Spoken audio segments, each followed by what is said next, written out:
Nitya Ramachandra from the NR Sports Show. This is episode 1014. Happy Memorial Day weekend. I hope everyone had a great weekend. It was amazing weather down here in Jersey, and obviously today is amazing weather. And today we're live with the special guest. His name is Ken Dayenko. Everybody knows him. He's a former NHL hockey player, defenseman from the New Jersey Devils. He's from Canada. He played for the Canadian national team also. He won 3 Stanley Cup champions, which we'll get to. Obviously, what a great career, a legendary player, in my opinion. One of the best defensive players to play in the NHL for the New Jersey Devils. Got to spend with one team throughout his career. Now he's doing big things as a hockey analyst in the NHL Network. You can find him everywhere on Twitter, Instagram. Man, he does everything, everything. And fans, please tune in. We are live on iHeartRadio, Spotify, on all the podcast platforms. And the fans can ask questions to Ken today on our Spreaker app. So, Ken, I just want to say thank you for joining the show. How are you and your family doing today? And I hope you had a good Memorial Day weekend. Well, thank you very much for having me, and a warm welcome, and over 1,000 podcasts. Huh? Yeah. That's pretty impressive, man. You wanna know who was our first guest on the show? Yeah, for sure. He was a former Devil, Jim Down. Jim Dowd was your very first guest. Yep. Jersey Jim. Wow. That's impressive. And 1,000 or more podcasts later. Well, that's great. Good for you. And like I said, good to be on with you. And I want to start with, obviously, you mentioned Memorial Day weekend. Thanks and gratitude goes out to the people that made the ultimate sacrifice, men and women, for our freedom and our safety. And that's what Memorial sacrifices they've made and given their lives for us. So it means the world. I've been in the States, and I'm an American citizen as well for 39 years, and very grateful, certainly, on this weekend to all the families and the ones that serve today as well. Yeah, well said over there. And thank you to all the men and women who serve their country. And that's the most important day to honor them, and obviously a great way to honor.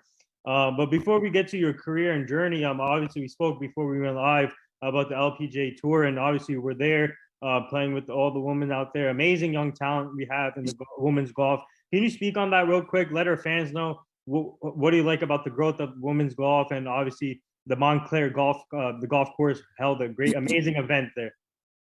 Yeah, well, Jersey, first off, has as good of golf courses as there are. Maybe well kept secrets at times. Some of the courses, Upper Montclair is no different.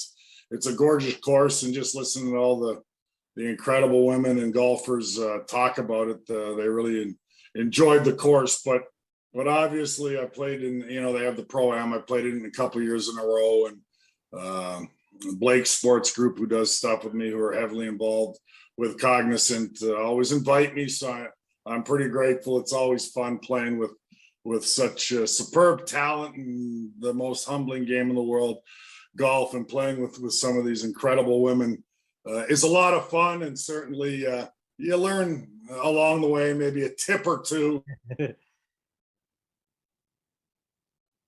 never have enough help, certainly, but it's always a lot of fun and great to mingle and certainly see the best women golfers in the world as well, and get an opportunity to play with them a little bit. Yeah. So now on to your journey and career. Obviously, you were born in Ontario, Canada. Obviously, hockey's big in Canada. So while growing up, it's interesting. I found out that you knew Mark Messier at a young age, right away. And for you, was hockey your number one sport while growing up in Canada? Oh, well, it's a religion in Canada. Anybody that knows that, and if you didn't come out of your mother's womb with skates on, you had nothing else to do. So, yes, hockey was a diehard passion of mine, like a lot of young boys growing up in Canada. And I was born in Ontario, Windsor to be exact, but I really grew up, moved very young with my family out west to Edmonton, Alberta. So that's kind of my hometown and where I grew up, where I played all my minor hockey, and yes, knew Mark Messier since a very young age, and obviously became dear friends. And he was a mentor of mine for sure. But when he came to New York, that friendship was on hold because it was just too heated of a rivalry. When he was with the Oilers, and our teams were just young, and I was just trying to make my way in the National Hockey League and fulfill a dream. He was a big support and a big help along the way. He used to joke even when we played each other a little bit because our team wasn't very good. We'd joke and warm up or send notes before a game. But like I said, because the intensity and rivalry between the Rangers and Devils, when he came to New York, that all changed. And we laugh about that today. Well, yeah, so we are live with former New Jersey Devil defenseman and three-time Stanley Cup champion, Ken Dayenko. We already have a fan question for you. The fans are tuning in already. Someone wants to know, what was it like spending your whole career with one team? Well, it was pretty special. I mean, it means everything to me. Loyalty and being part of a foundation, part of something. Oh, excuse me, I got my dogs barking like crazy. I apologize. It's okay. Is it what's his name? I have 3 dogs, and I'm a dog lover, so I'm on the move so that I can maybe get upstairs. This is part of my home life. I got to deal with 3 dogs who I adore. But hey, hang on one sec, and we will finish that answer. All right, you still got me, right? Yeah, we have a dog. We have a golden doodle.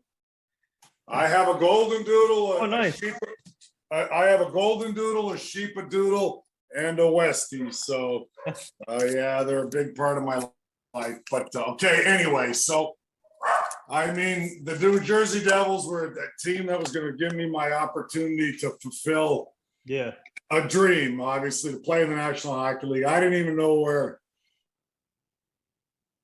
when I was drafted, really. And I've told that many times, but would have ran the 2,000 miles to get my opportunity. And just played my first game with them. Can't believe that. Just can't believe that I was able to play an entire career, let alone 20 years and over 1,400 games, including playoffs with one organization. And I don't take it for granted. I am so grateful that they hung in there with me through the thick and thin, on and off the ice. But certainly we weren't a very good team in the 80s, and I never wanted to go anywhere. I always wanted to be a Devil. I wanted to be part of the solution in any way I could and help the team win. And fortunately, I got to reap some of those benefits going through those lean years, and it's that much more gratifying when you reach the mountaintop and win a Stanley Cup, and to do it 3 times with the Devils. Very, very grateful. So, yeah, I didn't want to play anywhere else. This is my home. This is my team. I'm a transplant in Jersey, and I like to say if that's a proper term, but I love it here. And like I said, throughout my entire 38, 39-year tenure with them, whether as a player or in the organization, it's been a long time, and I pinch myself sometimes because I can't believe it. Yeah, that's amazing. And what a story over there. And for you, what was it like having a mentor like Mark Messier throughout your career, and what advice did he give you as a young player growing up while working on your craft? Well, I was always around the Edmonton Oilers when I was 16, 17, 18 because of Mark, and they just started to become a dynasty in the early 80s, and just being around them and going to playoff games and being around Mark and his teammates, and then obviously Gretzky's and Curry's and Messier or Anderson, and you go on down the list, Kevin Lowe, Paul Coffey. You know, you tend to absorb a lot. You can learn a lot from these guys, just how they carry themselves and what it meant and the work ethic you need on a daily basis, not only to be a National Hockey League player, but to have success. And Mark was just a huge believer in me. That was a big thing because I used to go to his hockey schools, his father, Doug, and his brother, Paul, and I'd go as a kid, and they always saw something in me. So it was really nice that I had a legend like Mark Messier. He was a young player then, but already a great leader. And at the age of 22, 23, 24 years old, and a guy that just being around and his presence and just seeing what it was going to take to have success, not only, you know, just to play in the National Hockey League, but to understand what it takes to be a winner. Well, yeah. So tell our fans about your position. Obviously, defenseman is a tough position sometimes playing hockey, but Did you get to play any other positions growing up while before playing defense, or was defense on your mind the whole time? Oh, when I was a younger player, a young kid, and very offensive. People find that hard to believe, but I think you'll hear that from a lot of stay-at-home defensemen in the National Hockey League. I mean, I even brought some offense in junior, but I started as a centerman really, and my coach came to me one day and said, "We want you to get a little more ice time." And there was 3 lines, nine forwards, and 4 defensemen, and he wanted me on the ice more because I was one of the better kids, I guess, or players at the time. And so he says, "How about trying defense? Because I can get you out there more." And I said, "Sure, why not? Whatever you think." And that's kind of how I ended up becoming a defenseman and never turned back and continued to play defense from, I guess, from Pee-wees on. But I started as a forward and an offensive guy, and like everybody else, we all want to score goals and create offense. But I was able to do that as a defenseman as well in youth hockey and then in junior hockey. And then when you get to the National Hockey League, not as easy to translate, the same things you're able to do at a junior level to the National Hockey League, but you have to find a role and something that's going to make you successful in National Hockey League and give you the opportunity to stick around. And obviously, General Manager Lou Lamoriello as well. And he says, "You're going to have success by being physical, tough," because I could bring some of that, obviously, and that was part of my game. But he had said, if you want to stay around and play a long time in the National Hockey League, you have to hone your craft. And I knew it was going to be penalty killing, keep the puck out of my net, protect teammates, protect my goaltender when necessary. And I was going to have a little bit of success. And sometimes it's easier said than done because we all want to do a little bit more. But I just understood my role, and I was given a lot of good advice along the way, certainly from a lot of great hockey people along the way. Yeah, were you right-handed or left-handed? Because you shot left throughout your career. Yeah. I am dominant left. Cut me in half. No pun intended. I do nothing right, which is a rarity. I throw left. I was a big baseball player growing up. I golf left. Yeah. Shoot left, right, left, you name it. And that's not real common to see too often from what I hear, as far as just, like I said, dominant lefty from right from the start. Yeah, I'll tell our fans about junior hockey and what did you learn over at junior hockey in the junior hockey league and before you got drafted, and what were the main things that you learned as a hockey player down there with the coaching staff and your other teammates that you played with? Well, first off, I mean, I left home at a very young age, 15 years old, to go play Tier 2 junior in Yorkton, Saskatchewan, 500 miles away from my home, because the team that I was going to be playing Tier 1 in the Western Hockey League with, you get put on a list, and they had felt I was physically mature enough to move right from Bantams and skip midget and go to junior. That was a real tough decision. So what I learned, I had to grow up fast. I was a very young player in the Saskatchewan Junior Hockey League, one of 2 15-year-olds, I believe, to play in the league at the time against 17, 18, 19-year-old players. And, that's a big step. And my mother really wasn't too keen on me leaving home at such a young age, but you learn to grow up quick. But more importantly, as well, is you play with players that are better than you, and you have to understand and mature quickly on the ice, off the ice, which was not as easy at times, but I was just very determined. And again, I always tell young kids, believing in yourself is so important. And there was some ups and downs and growing pains, and it was a very tough physical league. I mean, I know everybody's watched Slapshot, and the era was different, and games evolved a little bit, but it wasn't that far off. There was a lot of good players that played with the likes of Chris Chelios, who's in a Hall of Famer, defenseman, great player, played in the Saskatchewan Junior League when I did. Some tough guys like Dave Brown, Joe Kosher. I can go on down the list, but it was a tough league. And if I was going to survive that, and a lot of guys would go home after 2 weeks because it was a little too much for them to handle. But I remember that year there was a 60-game schedule. I played every game for the Yorkton Terriers.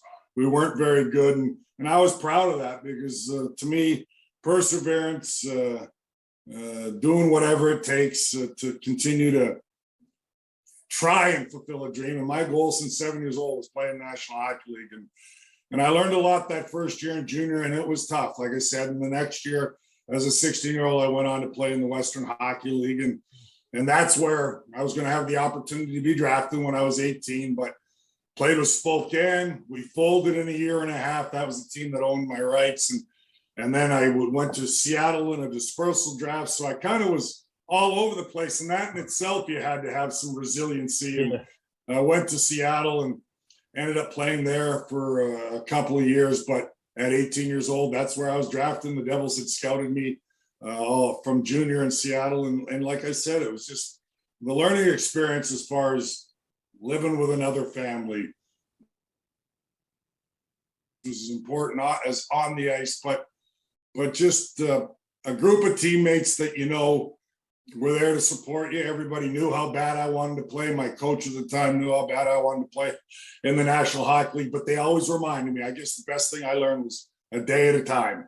Don't try to take leaps. You've got a lot of learning to do at the junior level. And like I said, I played in a good team. We didn't win in Seattle. We were always a playoff team, but I did a little bit of everything. I had some offense back then. Yes, the toughness was probably and the physicality was something that was going to be looked at for the draft in the National Hockey League because, that's the way the game was played a little bit more. And thank God the New Jersey Devils took a chance on me. They took me 18th overall in '82, and they didn't even have a team name yet. They had just gotten to New Jersey. The late, great owner who became a dear friend, John McMullen, brought the team to New Jersey in '82. And I was one of 2 first picks that year in the inaugural season of the Devils. And I went way higher than I expected. And I had one scout that really believed in me. And long story short, he put his job in the line because I don't think they wanted to take me. And that is what scouts did back then. They didn't have all the information and internet, obviously, back then to know everything about a player, what he eats, when he sleeps.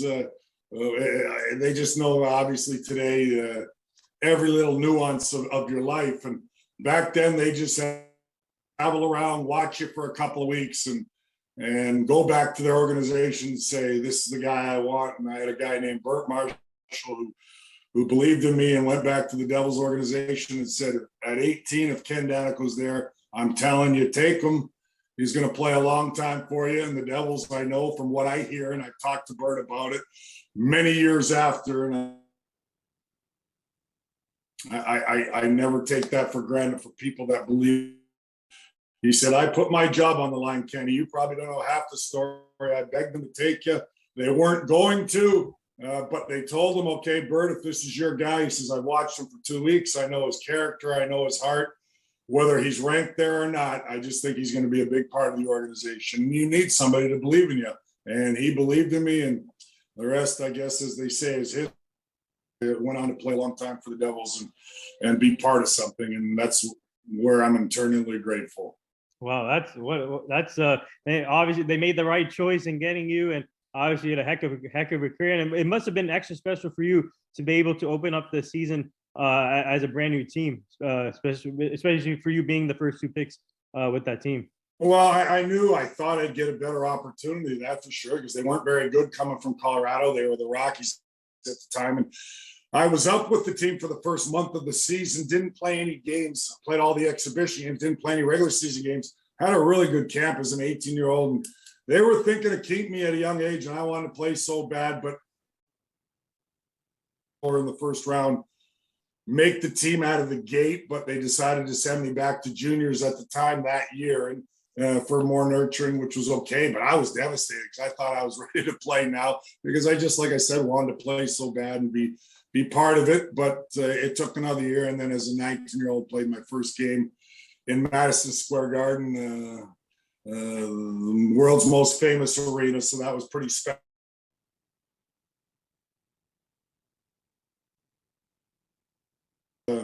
great memory for sure, because, you Yeah. say it to your mother 10 times a day. Since 7 years old, I'm going to play in the National Hockey League. When you finally play one game, you really can't believe it. And I was no different. And heck, I was cautiously optimistic at the draft. Maybe I'll go in the third round. Like I didn't think I was going anywhere near where I did. And like I said, just so happy and grateful that one scout believed in me. And in 2013, the draft was in Prudential Center, where the Devils play now. And he was there. He was still scouting for the Carolina Hurricanes. That's Burt Marshall, the guy that believed in me, and hadn't seen him in a long, long time, 20 plus years. And I went up to him, gave him a big hug. I said, if I haven't said thank you, I just want to say thank you, because I heard stories that they weren't going to take me. And we sat down and he told me the whole story and elaborated on it and told me that, Kenny, I did put my job in the line. And I just knew it. I just knew watching you for 2 weeks. He was following me around in a beat up Winnebago, he said, for 2 weeks, scouting me. And because the Devils had 2 picks in the first round, and that was his recommendation. And I said, well, thank you. He says, Kenny, I'm still scouting because of that pick, because you played way longer than anybody even imagined, including myself. Yeah. Speaking of Chris Chelios, he was on the ESPN broadcast yesterday with Mark Messier and Steve Levy. And my friend, I watched. Yeah, my friend said yesterday that he brought the intensity to the game of hockey, being tough, and he brought the toughness that he said to the game of hockey. Speak on Chris Chelios real quick. Oh God, I mean, one of the greatest defensemen of all time, and played till 47 years old. Think about that. That's just unheard of. He was an absolute. His off-ice training, and I actually had an opportunity, got to know Chris a little bit. Obviously never played with him, was an opponent of his, and just his compete level was off the charts, along with a lot of skill. I mean, he was just a great two-way defenseman that played the game with drive and internal drive and belief. I talk about belief in yourself, and to play as long as he did. He was just a guy. I had an opportunity to work out with him one summer in California with a group of guys, national hockey guys, just kind of materialized. I didn't know Chris that well at the time, and he was gracious enough to let me be part of the group, and just to see the way he trained and the way he worked was second to none. And that's something I talked about, how Mark Messier was such an influence in my career. Well, I was already played a handful of years in the league, but just to watch, it's just such a great experience. And you can learn so much from guys like Chris Chelios, just watching how he pushed it to a whole nother level. And I realized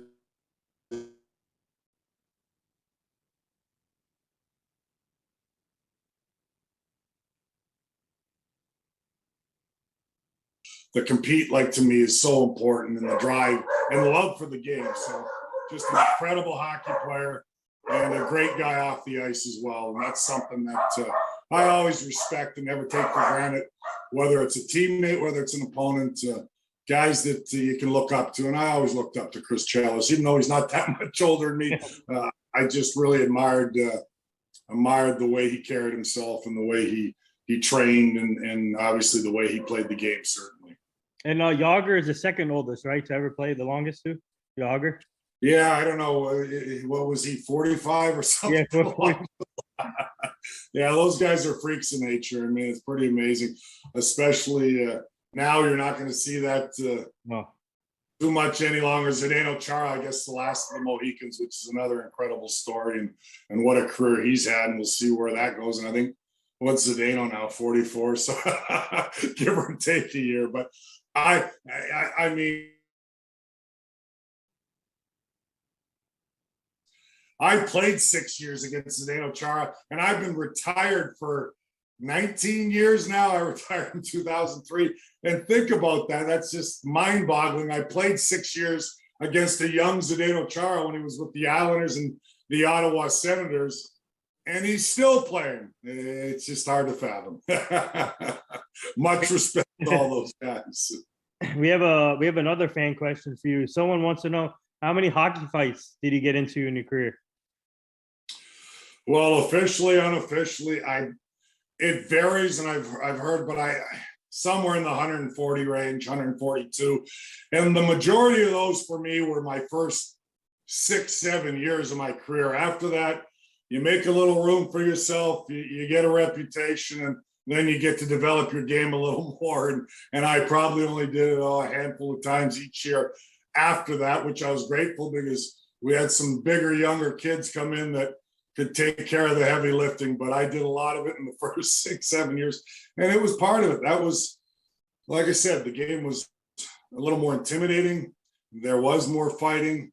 People sometimes try to ask me, well, what's the difference? How could you have played in today's game? I said, look, it's comparing apples to oranges. I love my era.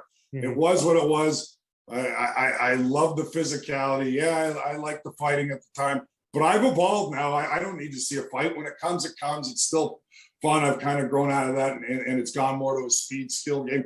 Don't get me wrong. The greats of my time are as good as anybody today, even the great Connor McDavid. And if I the Gretzky's and Messier's and Yager's, guys you mentioned, and we can go on down the list, and Yzerman's and Chelios's, those guys would be superstars in today's game. So it just so happened where the big difference is the bottom six and the bottom pair of defensemen, everybody's more mobile, and that's just the way, and skating is so imperative now in today's game, and lateral movement, that's the way these guys train nowadays. It's technology. It's evolution of the game. I love it. I've gone with the times, but I love my era too. And I love the fights, and I love the physicality and the intensity and the character of the players in the bottom six that we used to have in our day, as far as, the fisticuffs and the rough game it was. But there's no comparing. It's just kind of two different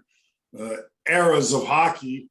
But yeah, was it intimidating? Was it scary at times going into Philadelphia and having to fight Dave Brown? Of course it was, but you did what you had to do for sure. And I'm just grateful, like I said, that I played as long as I did, and with one organization, 20 teams. But yeah, so to answer that question again, somewhere in the 140 range, just in the National Hockey League, a bunch more in juniors and a bunch more in the minors that I played about a year and a half off.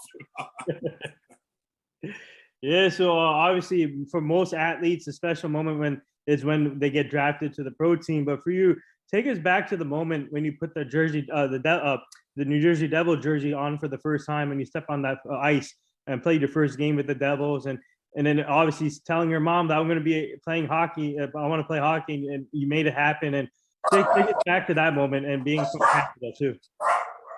I apologize for the interference.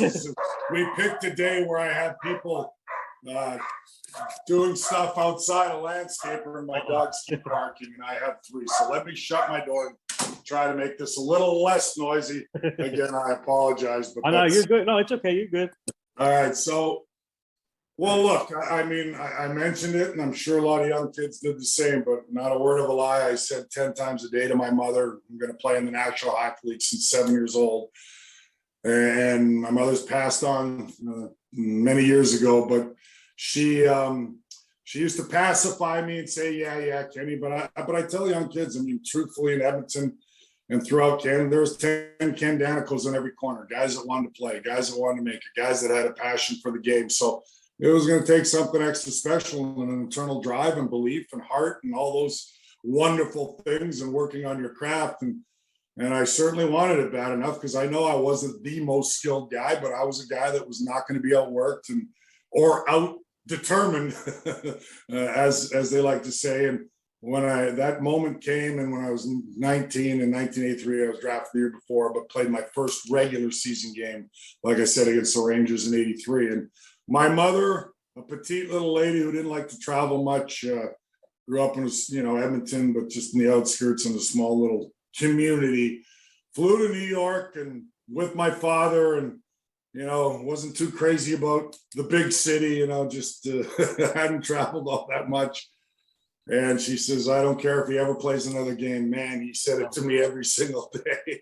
I'm going to play in the National Hockey League. Well, lo and behold, I had to pinch myself. You can't believe you're playing against guys you watched on TV when you were 7, 8, 9 years old, some of the veteran players, but it's obviously a special moment. We weren't very good and we didn't win that first game. I did pick up an assist in my first National Hockey League game. And what I believe, correct me if I'm wrong or somebody will, but I think we lost 7-3.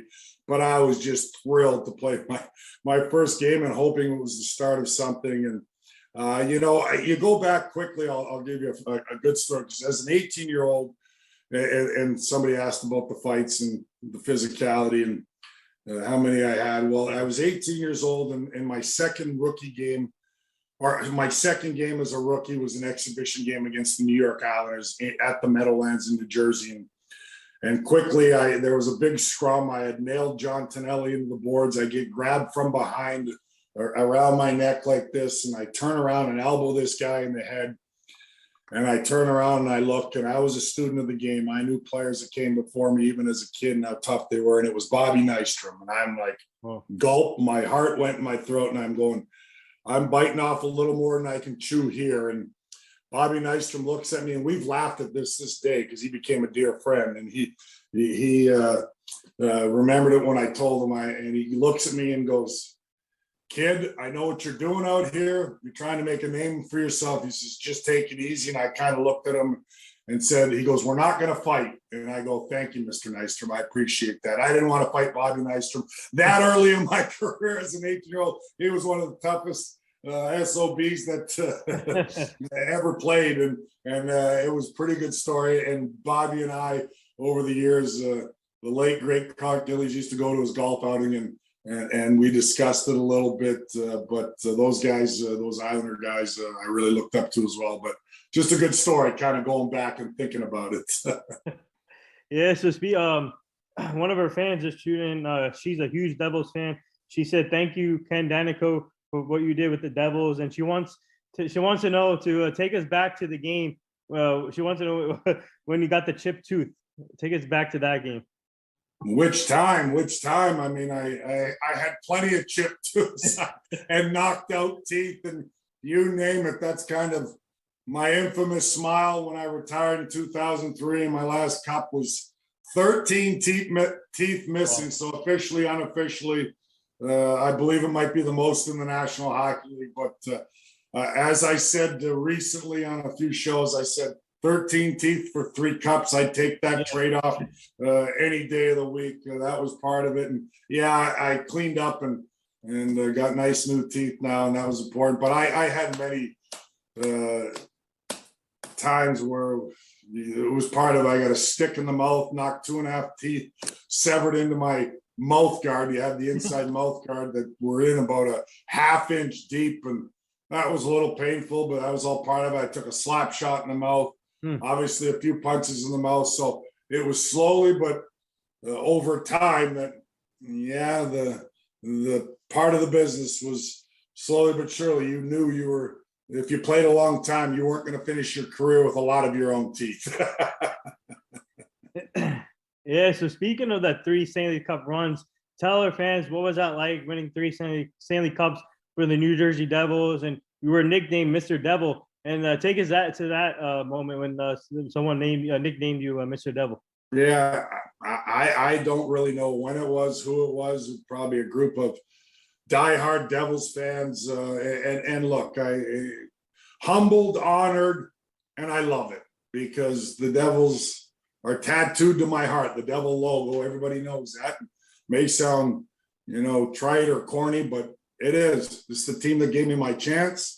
This is the team that I love. This is the team that I still talk and root. And yes, I do the color commentating for the team, but I root for these young guys to have success because I've been at the bottom and worked as a team together to the top. And I want them to have that feeling, that gratification of you just keep pushing. It might not happen on your time. And I know the Devils fans at times have been frustrated, understandably so, because they're passionate, but we have such a great young nucleus that, it brings me back where I go, wow, I was there, but I didn't want to go anywhere else. These guys got to figure it out together as a group, as a core, and they will before you win. And that's something that for me meant the world to me. And yes, being nicknamed Mr. Devil, I wasn't the most talented that came down the pike. I wasn't the most skilled. I was a blue collar guy that did whatever it took to help my team win. And I think the fans could relate to that. I think Jersey has that blue collar mentality. I've been out with a lot of fans in my crazy days. I probably met 75% of them. I probably see every one of them from one time or another, taking a picture at Devils games, because the fans are what it's all about to me. And I'll never take that for granted. They're part of our family. They're part of our team.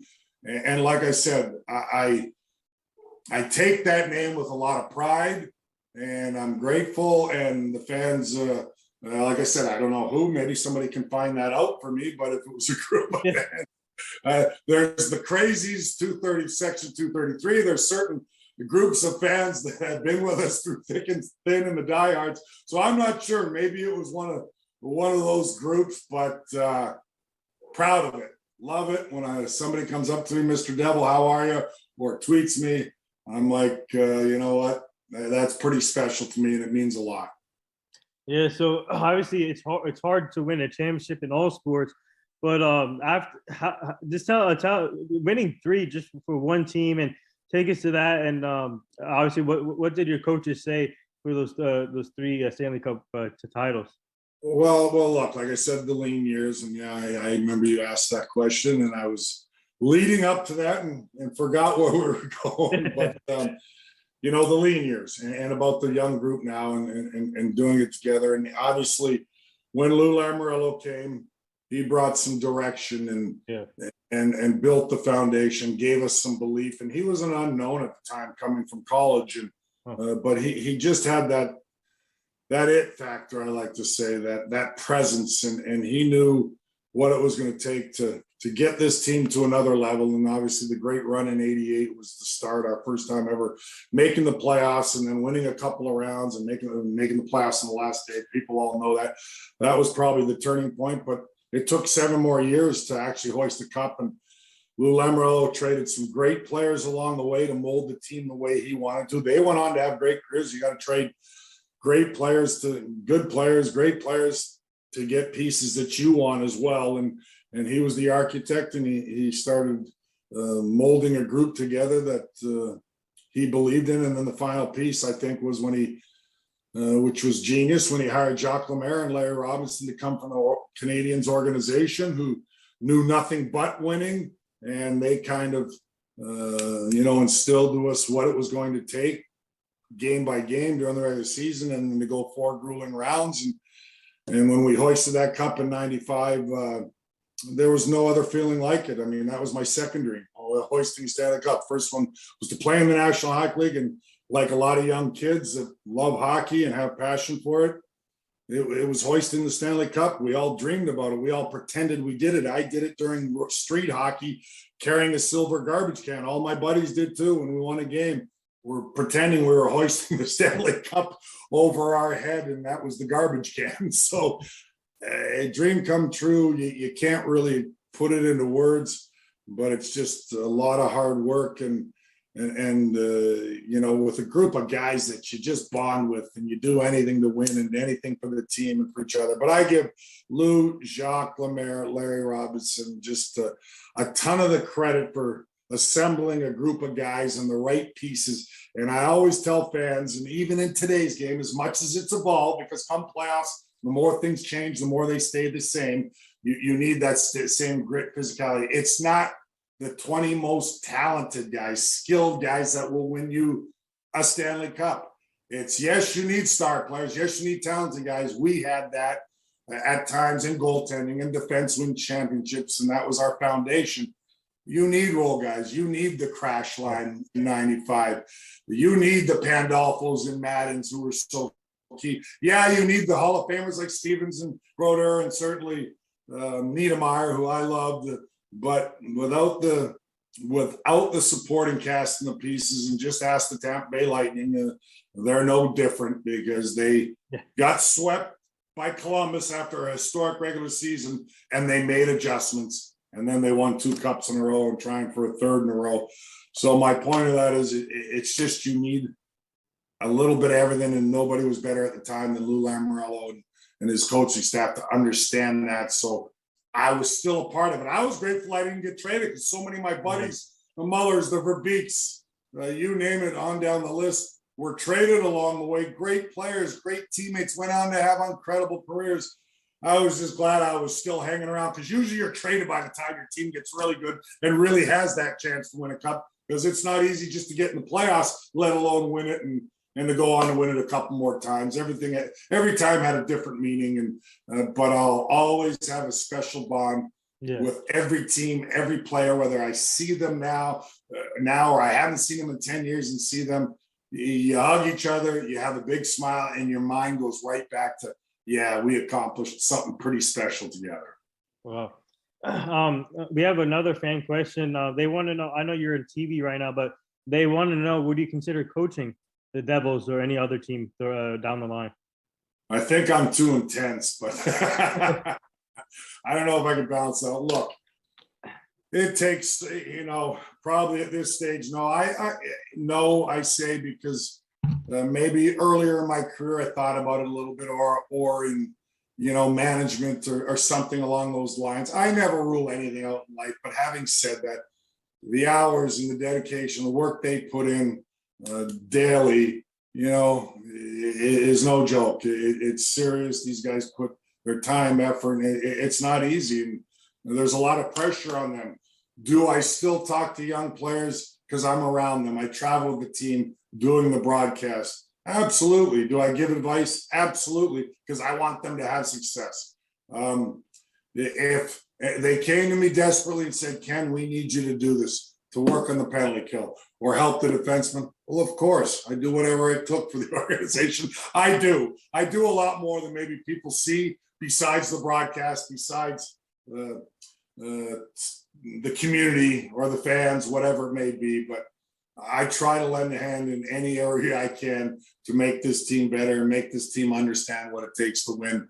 But I'm very content and happy and kind of wearing a few hats, but my role is as an analyst and certainly just, again, helping young guys along the way when I can give a little advice. Well, yeah. So speaking, I want to go back to Lou, and what does it mean to you to have a type of guy like Lou to be on your side from day one, giving you a chance to come to the Devils and playing for that team? And obviously during the 2000 playoffs, you played every game in the 2000 playoffs and you won the Bill Masterton trophy. So talk about Lou, and what does it mean to have a guy like that to be on your side from day one? Well, first off, some people don't realize I came well before Lou. So I'd already played 4 years before Lou Lamoriello. As some say, well, thinks he was the guy that drafted me. No, he didn't come till 87, the summer of 87. Before the 88 season, I had already played a handful of years. Having said that, yes, Lou was probably the most instrumental person in my hockey career.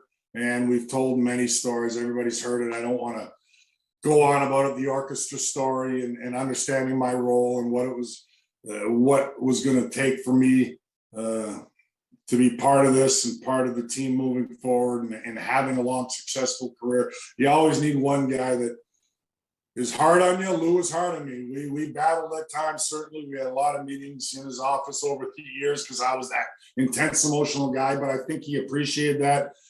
He was very intimidating, like I said, but he appreciated me barking back once in a while, whether I was right, wrong, or indifferent. He saw my passion and drive and understood that I needed to do my little part. My piece was important to having a team get to the top, and he had a belief in me, and I'm forever grateful for sure, as far as Lou believing in me along the way, certainly. And I played, like I said, 3-4 years, but to get to the next level, Lou had taken me in his office and had told me many times, Kenny, this is your role. I don't want to get into many people have heard the story. Everybody has. I love it. Lou tells it about the orchestra story, and he likens his team to an orchestra, and everybody plays their instrument, and violinists, pianists, drummers. Where do I think I fall in there? But that was the turning point for me to have longevity and to understand that how I'm going to be part of something and stay with the Devils a long time was understanding my role. Easier said than done. We all want to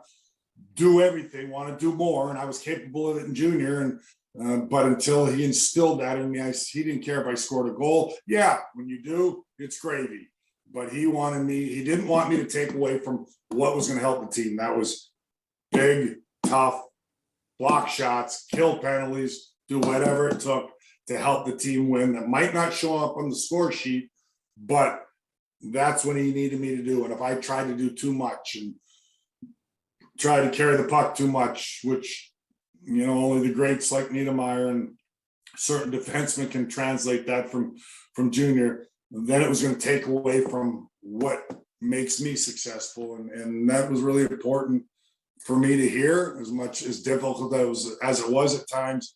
But I always say to young player, young kids or whatever it may be, there's roles for everybody. You can't be that star that you were maybe in Mike's or Pee-wees or juniors. And Lou kind of instilled that to me, that your role is important, but you got to stick to it. And that was a big thing for me, certainly, to have the longevity in the career that I had. And Lou was just great. And we have a great relationship to this day. Oh, yeah. And obviously, speaking of Scott Niedermayer and Scott Stevens, you have, all three of you have your jerseys up there with the Devils. And what does that mean to you to have your jerseys up there and for them to represent you, and obviously Scott Niedermayer and Scott Stevens also? Well, and Patrick Elias brought her 105, and I was second the same year Scott Stevens. His number was retired. And hey, look, it's surreal. It's very humbling. The three guys prior to Patrick Elias, and he may be in the Hall of Fame one day, we hope, but we're all in the Hall of Fame. And I was a longtime Devil that gave my heart and soul, and they knew that. Everybody knew that, and fortunately played the most games in Devils history. How? Without the same skill as those guys. But what it tells me, what it shows me, and again, I love, now that it's all said and done and you reflect, I love relaying messages to kids or even young National Hockey League players. You can have those incredible honors bestowed upon you with work and heart and belief in yourself, and just like a star player or a Hall of Fame player, and to get that recognition meant the world to me. And I still, again, look up at the number every once in a while, or my family, and we go, it's pretty incredible, and I'm forever grateful. And but it just shows that, like I said, it's not about just offensive numbers or putting up, 1,000 points, whatever it may be. To have your number retired, there's a lot more to it. Leader, team guy, yes, the longevity in all the years I played, but I took pride in all that. I knew who I was, what I was going to have to do to be successful, what I was going to be part of the team and the Devils and do my little part. But yeah, it just shows you that you work your tail off, believe in yourself, and these honors, which I never in a million years would have believed that my number would be retired one day. I just wanted to play a game in the league and try to be fortunate enough to, or maybe play a few years in the National Hockey League. To do it all with the New Jersey Devils meant the world to me, and for them to honor me with a number retired, well, never thought that would happen. That's for sure. Yeah, we have a couple more fan questions here. One of our fans wanted to know, where do you keep your Stanley Cup rings? And another person wants to know, what was your pregame routine before heading into a big game? Well, my rings are all stored right here in my house because I wear them. I rotate them during the broadcasts or on NHL Network. And the reason I wear them is usually for the fans, because they love to see them. And look, that's just a cherry on top as far as winning. They're pretty cool. They're huge. There's a lot of bling, and that's kind of neat. But I don't wear them to, like I said, they're so big and at times uncomfortable. The first one's kind of the most wearable. But having said that, it's about the fans, and I'm always amongst the fans, whether it's at the games or traveling or in different cities, and our loyal supporters that travel or live in Dallas now or Carolina, whatever it may be, because I meet a lot of fans even on the road, and when they get to see the ring or take a picture with the ring, and that makes me happy. I love how excited they get. So I rotate them all, wear them all. have them with me. A lot of guys don't wear them at all because mine's a little different reasoning, but because I'm still part of the organization with the team doing the broadcast. But that, like I said, that's gravy. They're pretty cool.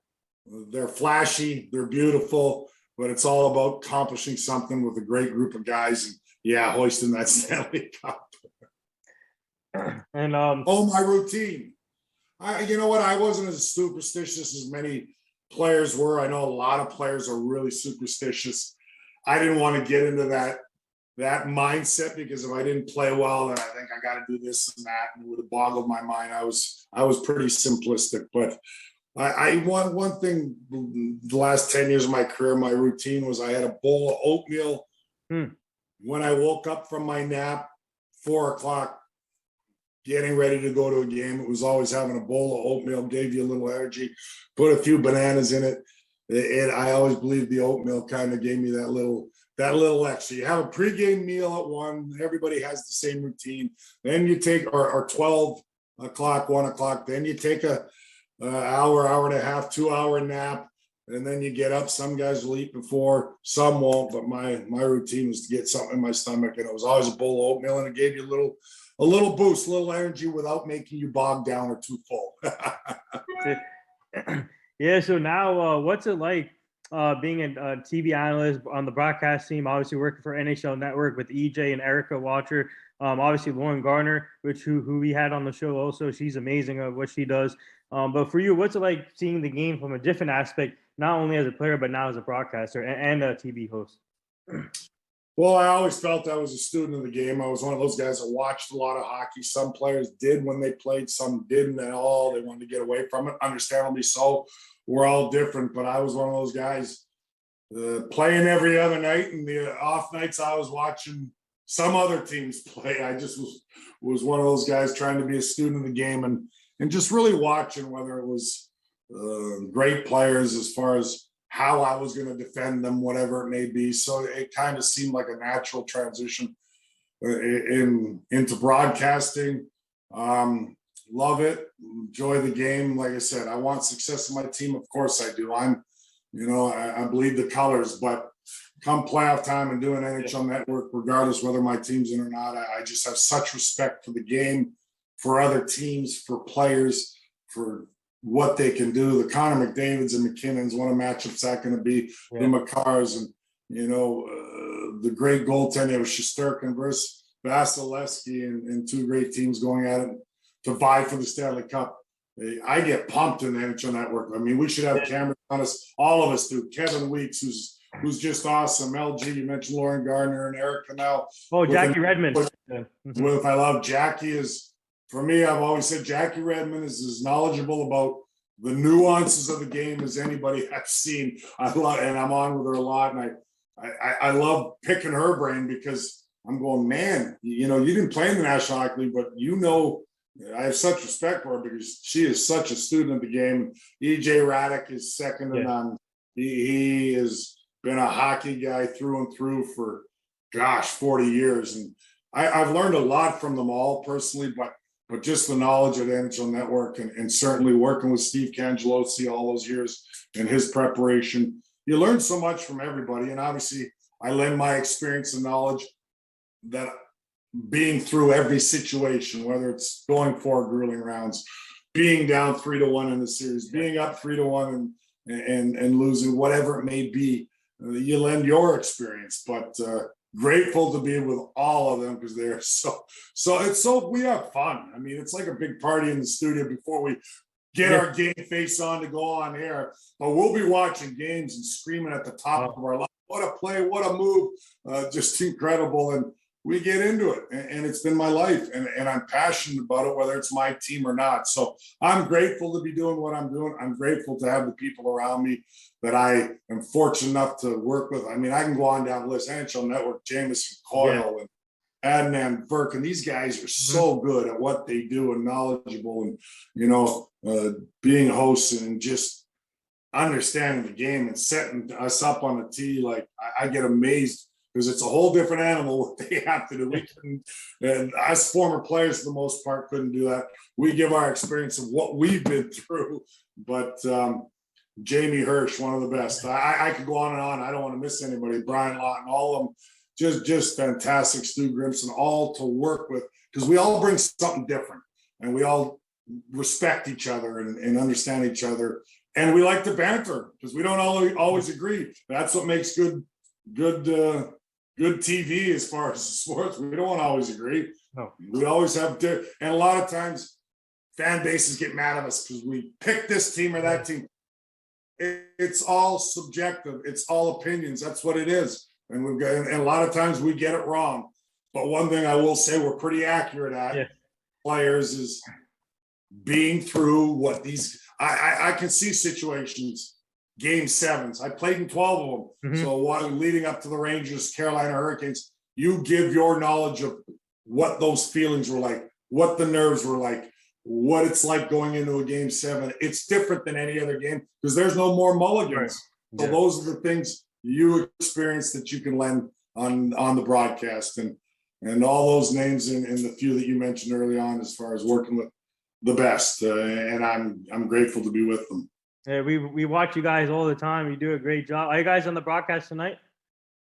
I'm not tonight. I get a day or two off, but then 3 more in a row. So we got such a great crew. And I like to watch from home sometimes and relax and just really watch the game. I was on yesterday prior to the Rangers Carolina Hurricanes.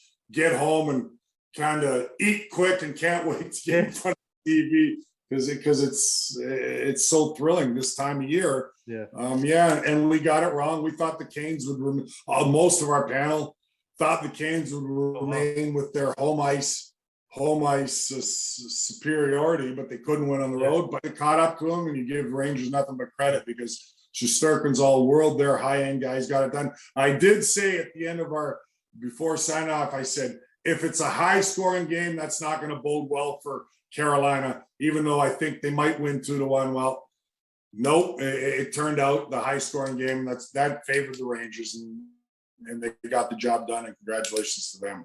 Yeah, and I think the biggest factor was when Carolina lost Ronta and then also Jarvis to injuries, and those are it hurt them, but regardless, first goal 70+% of the time the team goes on to win, and we knew the first goal was important. We even said it on the air too. We thought Carolina, even more important for them to get the first goal. They've struggled to score goals in the playoffs. The Rangers have more high-end talent that can bury the puck. Zibanejad, Kreiders, even if they're inconsistent at times during these playoffs, those guys don't need as many opportunities, and they came up big in Game 7. Shesterkin did, and the Rangers' special teams was much superior than the Carolina Hurricanes throughout the series, even though it went 7. That was a big difference, and a big difference in Game 7 for sure.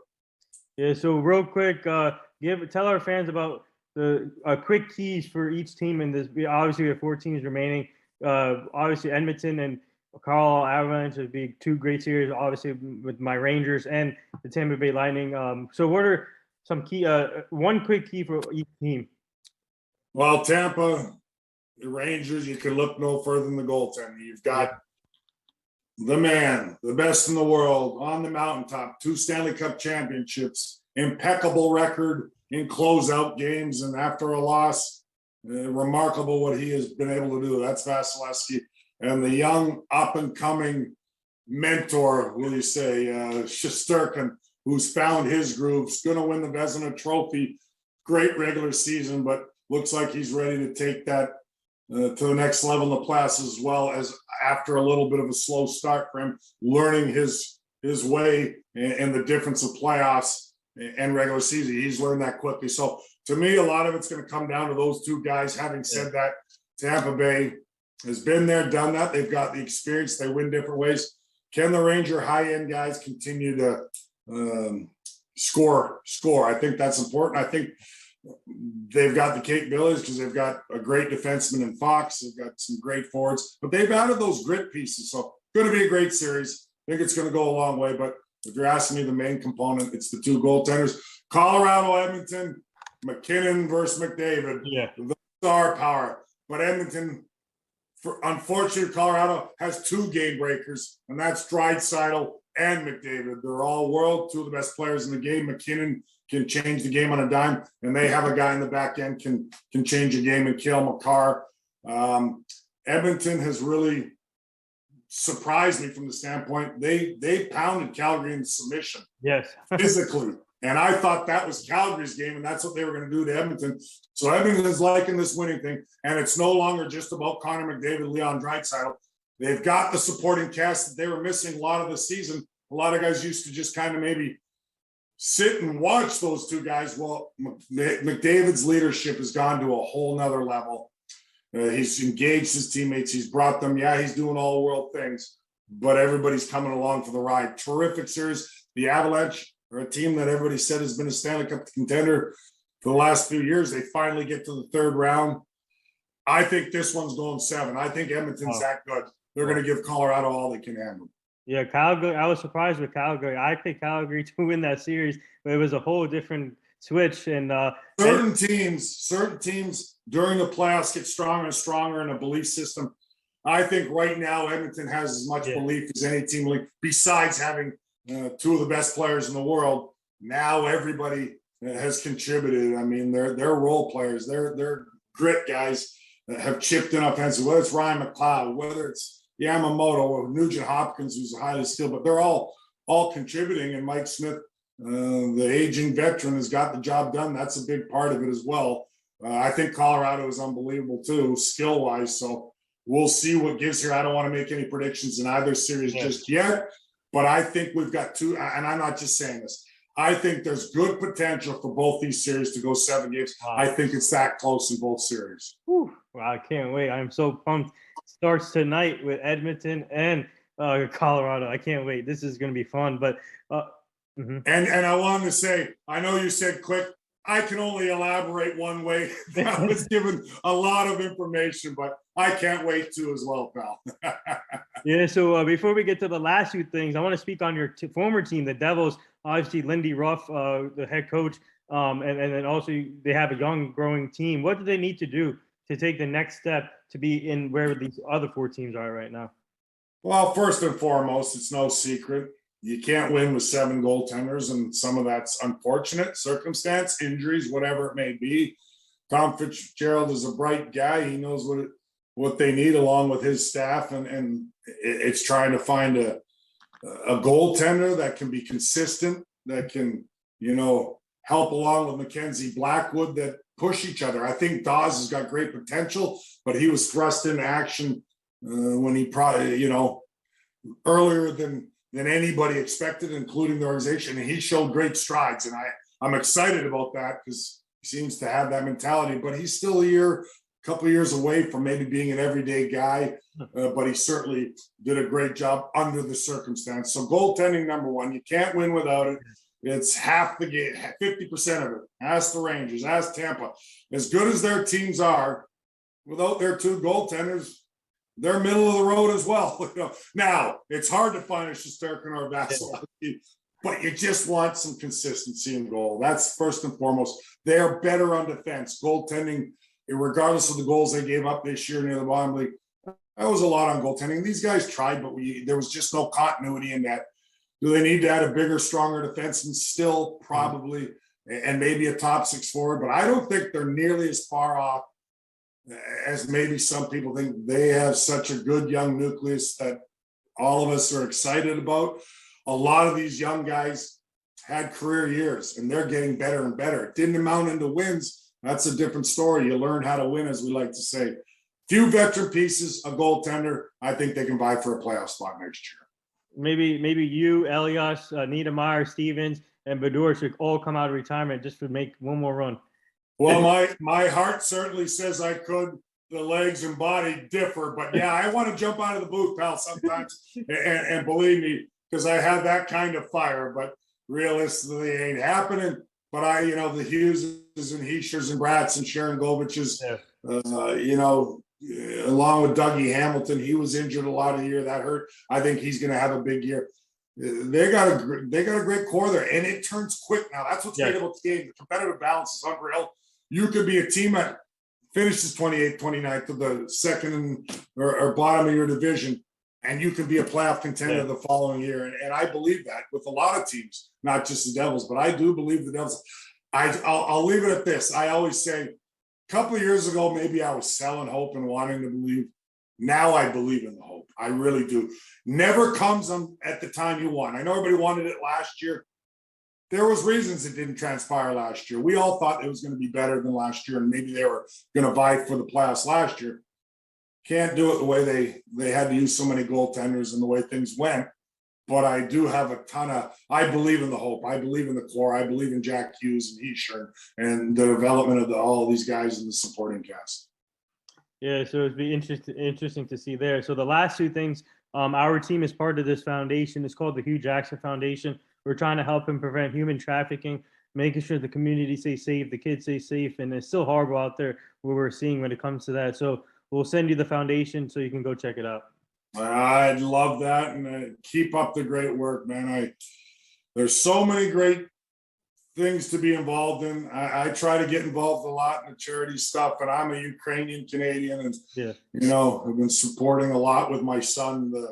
I support a lot of things and do what you can do or your part, but it all adds up, and I think you're doing wonderful work. But with the war going on in Ukraine, I'm very active to try to be whatever I can do as far as helping my heritage, because the families that are displaced, and that's where I'm working on something with a group of people to maybe do what we can do to help them along the way here and all the refugees. But having said that, I bring that up only because I love what you're doing, love the work, would love to look into it, and God, that's horrific. Nothing more greater cause than to help human trafficking and negating it, shall we say, right? I mean, if I'm saying that properly. Yeah, and we're trying to help out with Ukraine also, and it's just devastating to see what's going on there. And I'm hoping somehow we can stop that stuff from going on. And my prayers and thoughts will be always with Ukraine. And obviously, this is a hard time. It's a lot of crazy stuff going on in our world, and all we can do is help in any fashion or form we can. And like I said, I respect and love the fact that you have a cause near and dear to your heart, but thank you for the Ukraine as well, or mentioning it, because my heart and prayers go out every day as well. And like I said, I have a little more closeness to it because my great-grandparents and grandparents and everybody are from the Ukraine. So like I said, anytime we can do a little more in our community or outside, I think it's wonderful. And that's pretty awesome stuff. Can't wait to see you send me the link and everything else too on your cause that you guys support so dearly. And thank you. And before we close this out, would you like to say anything to all the nurses, doctors, and all the essential workers? And also, would you like to plug anything to our fans where they can find you? Oh gosh, we need time. Well, first to the healthcare workers, nurses. My life is a nurse as well. Thank you. And the Devils have been so supportive as well. And we do a lot of our partnership with RWJ Barnabas, that everything they did through. Yeah, we talk about all the tough times and causes that we're talking about and what's going on in war. And then we had this horrific pandemic for years that continues to get better. But the healthcare workers, their sacrifice and everything they've done through all of this, it doesn't go unnoticed. So grateful to all of them. Just with everything. I mean, it is so humbling to see people, do things for others. That's what healthcare workers do every day. Never mind pandemics, whatever it may be. Just off the top of my head. So thank them so much. I would like to say, and I appreciate it. I have a golf outing that I've had for the last 13 years or so, called Center for Great Expectations. This year's July 19th. At Fiddler's Elbow, and the first year we're having it at Fiddler's because it's a bigger course, and we got a few more groups. That Center for Great Expectations quickly supports young ladies and teenagers and young ladies that, whether it was physical abuse, whether it was alcohol, drug-related abuse, addicted, and have had a little tougher time of it growing up, that the Center for Great Expectations does wonderful work, and it's near and dear to my heart. because I've been sober for quite some time, and just these young women that are bringing children into the world, that they become better mothers, they get clean, but a lot of it's they didn't have a fair shake in life right from the get-go, growing up in abused homes, whatever it may be. And the Center for Great Expectations, which is in Somerset, New Jersey, houses these women, not just for a month to get clean or drop. They house them for a year and teach them how to live and teach them how to be a good mother. And their success rate is so incredible. Their care that they give to these young women. And anyway, I've been part of it for a lot of years and raising money in my golf outing, which is July 19th. So anybody that wants to donate or wants to be part of the golf outing, which I bring a few of my athlete buddies, and we'll definitely be interested in coming out there and helping you guys out on July 19th. And so, you said Somerset, right? Yeah. Their Center for Great Expectations is located in Somerset. The actual charity outing, golf outing, which raises funds for the center, and everything goes to the right spot. It's a Jersey-based charity that I got involved with when they had 6 beds and they were just starting and doing whatever they could for this young woman. And now they have, over 25, 30 beds, brand new facility. And everything goes to the right place, and the care and the heart that they give these young ladies is great. And then we have a couple of the girls speak after the outing, and it brings tears to your eyes how they have turned their lives around, how they have babies now and they can raise them and raise their children the right way with support, and they teach them how to live, teach them how to be great mothers. But you go to Center for Great Expectations, and you'll see the golf outing coming up July 19th. So anyway, thank you for letting me get that out. Sometimes it's hard for me to explain it perfectly, but it's something near and dear to my heart as well. Yeah, if you need any help with that, my team will help you on that too. And also, where can our fans find you too? As far as social media? Yeah. Oh, thank you. What am I? Ken Dayenko MSG, I believe, on Twitter. I have to look again. I sometimes has a number. Yeah, Twitter, you're Ken Dayenko MSG, and then on Instagram. Yeah, and I think on Instagram, you're KD. They can find. I think I'm just Ken Dayenko. Yeah. Ken Dayenko, K Dayenko 3. There it is. Sometimes I'm not as technically savvy. I get my kids to help me. They're great at it, but I'm always engaging with fans in social media. So thank you for that. I love it because anytime they want to know about a game, a player, hockey, I always try to engage. Or just, you know what? Also, you mentioned charity stuff and different things, and I'll quickly say, you know what? Some of the most gratifying things for me after your career, because you absorb it a lot more than when you're a player, because you're so focused on you and your game and your career, and it's harder to understand what you can give back. And I've had fans over the years, every once in a blue moon on Twitter, that I pay attention to, where you can tell they're down. Yeah. Things aren't going on right in their life, and whether it's the Devils or whether it's hockey, or they got something to hold on to, whoever it may be, it doesn't have to be Devils, I can tell in the tweet that they're just not in a good space. And when you tweet them back and maybe say, I hope you're having a good day, or I hope things get better, I cannot tell you how many DMs I get back, and here they go, you just made my day. And you know what? And it gives me goosebumps, because that's all it took for me to say hello, or a tweet or something. And I know they're going through something a lot deeper or worse than I could have ever imagined. Because you feel it, you know what I mean? And so now it makes me understand that hello at a game, that handshake, that taking a picture with a fan, even if it's been 10 times, 15 times, I know it can be time consuming and we got restraints and all that, but it is important to go out of your way to do it every time. For me, it means something, because I know they may not be having a good day. It's not just about getting that picture or shaking your hand. A lot of times it changes their thought process on something that's going on personally with them.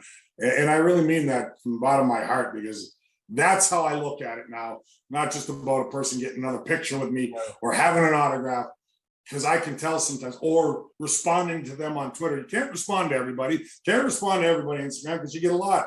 But having said that, you can feel the ones that are going through a tough time, whether it's that day, whether it's in their life, and you can change how they feel, and it may help them down the road. And that's the gratifying part, especially.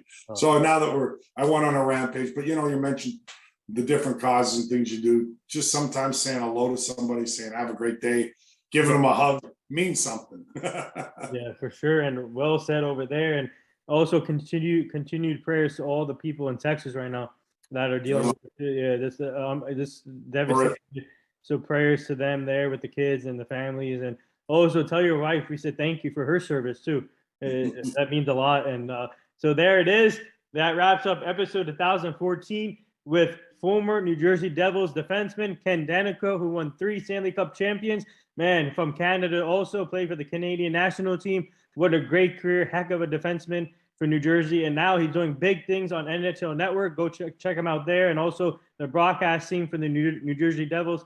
Man, Ken, thank you for joining the show. And also, first, thank you to our fans for tuning in and asking questions to Ken, too. That was awesome. And Ken, thank you again. This was truly an honor. We would love to have you back on the show down the line so you can meet the full team. And also, we got to meet in person, too. So whenever you guys have events, we'll come down there to help you guys out. But keep up the great work. And good luck. And I'm sure you guys will be ready for these next 2 rounds here. And good luck and keep up the great work. Thank you, pal. Real pleasure to be on with you. I enjoyed it a lot because we got to talk about a lot of things, not just hockey, which I love, but you mentioned some of the causes and things that have gone on over the last handful of years. Has been some crazy stuff. But thanks, man. It's good to air some of that because it's like therapy for us personally as well, and also giving back a little bit when we can. But I enjoyed it. I'll come on anytime, my friend. Yeah, thank you, Ken, and have a great day and enjoy these playoffs. And I can't wait. But we're all pumped here. It's going to be great down the stretch. That's what it's all about. So we're getting closer and closer to the Stanley Cup final. We'll see what transpires, and may the best team win. That's all you can say. Take it easy, man. Yep.